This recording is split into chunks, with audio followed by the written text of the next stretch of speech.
abakkiriza ab'enjawulo bakedde kwetaba mu kusaba ennamirembe okw'okuggulawo ekisiibo ky'omwaka guno. Okusaba kuno kukulembeddwamu Ssaabalabirizi w'Ekkanisa ya Uganda, Dr. Samuel Kazimba Mugalu.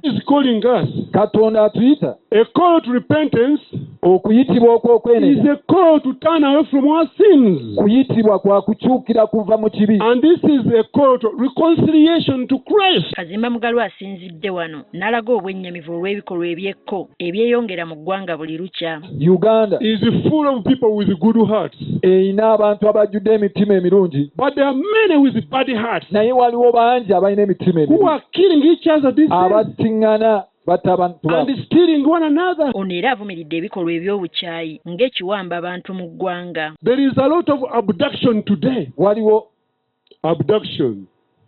Okuwamba kibamba bantu. And this is not good. Ate nga si kirungi. The way they do it is not professional. Era engeri ne gye bakikolamu. They get someone. Bafunayo omuntu. Hit a person. Ne bamukuba. Get a person. Ne bafuna omuntu. They really mistreat a person. Ne bamuyisa bubi. Even before others. Wano wasinzidde n'akoowoola abantu okukozesa ekisiibo kino okutabagana n'okwenenya. As we begin this Lent, nga tutandika ekisiibo kino. This is a national call for everybody. Kuno okuyitibwa kwa ggwanga lyaffe lyonna.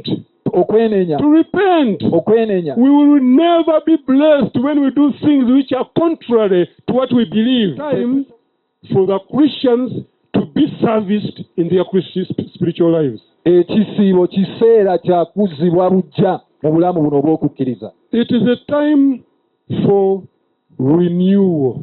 Kiseera kya kuzzibwa buggya. It's a time for reconciliation. Kiseera kya kutabagana. It's a time for recommitment. Kiseera kya kweweerayo ddala kuddamu kwewaayo. It's a time for restoration. Kati mu nnaku zino 40 bategese okusaba n'okusiiba okuwonga eggwanga lino mu mikono gy'omutonzi.